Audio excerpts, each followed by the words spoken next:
Hi, my name is Lilly, and today I want to plant a survival cache. Stay tuned.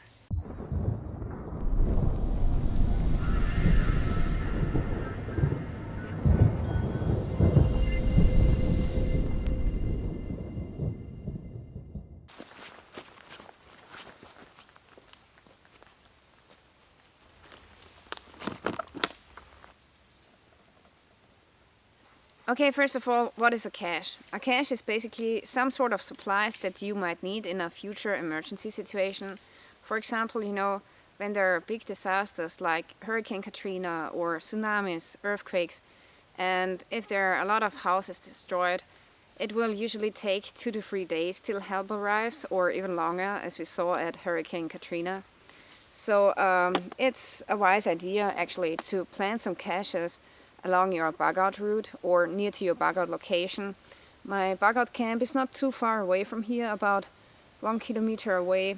I don't want to plant the cache too near to the camp because you never know what happens. Maybe some other people have occupied your bug out location, and then you don't have the opportunity anymore to get your cache. So that's why I always stay away from my camp a little bit. And yeah, so today I have this plastic container with me, which is a first aid kit, general purpose container out of plastic. And I think it's great because plastic doesn't rust like the metal containers do, and it has this rubber seal around it, so it's waterproof. So now I want to show you what's in my cache here.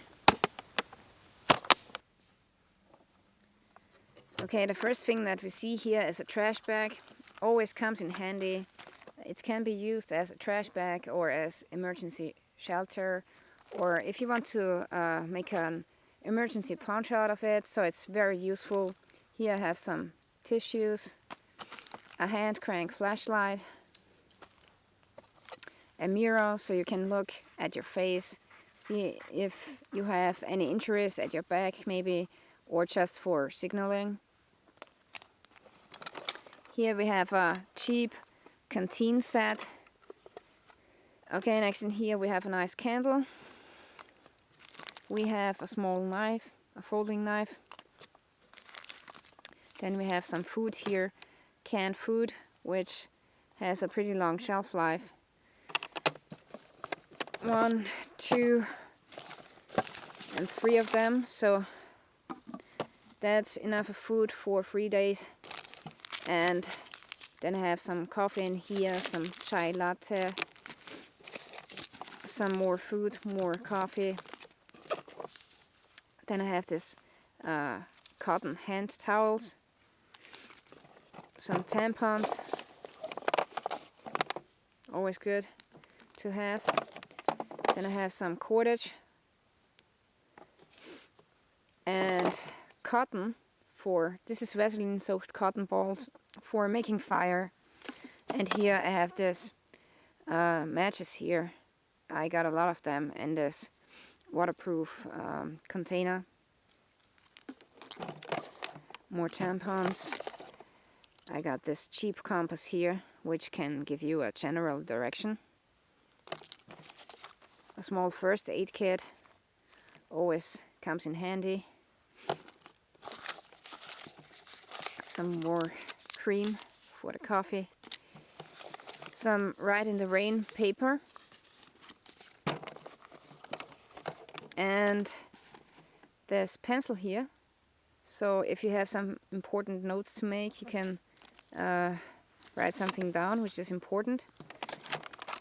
Then we have this emergency drinking water. The expiry date is till 2020. That's insane. So it holds a very long time. And here I have a spoon. And last but not least, I have this very nice poncho by Miltech.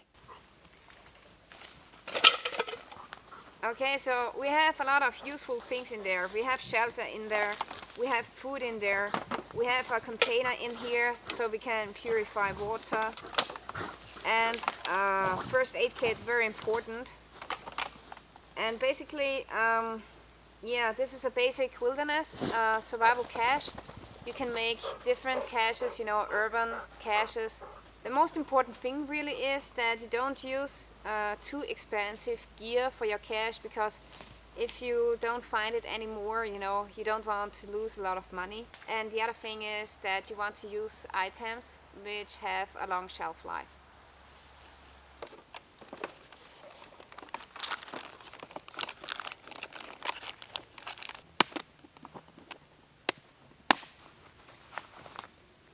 Okay, next I want to dig a hole somewhere where there are not too many roots, because in the forest it's not so easy to dig a big hole actually, because of the roots of the trees. I'm pretty happy with this spot here.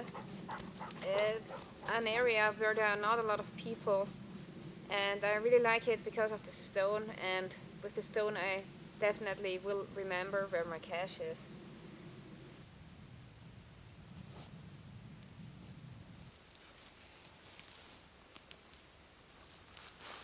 I'm pretty lucky, there are not a lot of roots in there.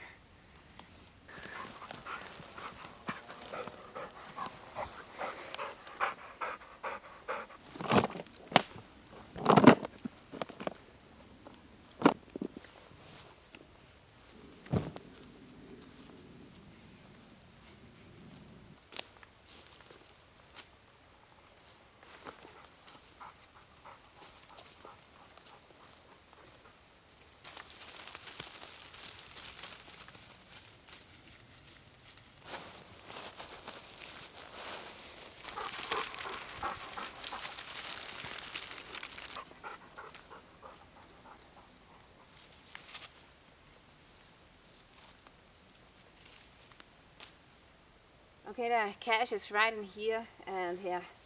So it's not so easy to, you know, recognize that there is something going on here. Obviously the leaves are, you know, looking a little bit suspicious because they are lying upside down, so that's not so easy. But I don't think that anyone will find the cache here. So actually it's quite difficult to find your cache again if it's well camouflaged, so it's very important that you mark the cache on a map of your area, or maybe if you have a GPS you can get the coordinates of your cache. That's maybe the best way to make sure that you will find your cache again. So me and Dax, we want to say thank you for watching, and if you want to see more, subscribe to my channel. You can follow me on Facebook, Twitter and Instagram. Stay tuned till next time. Bye.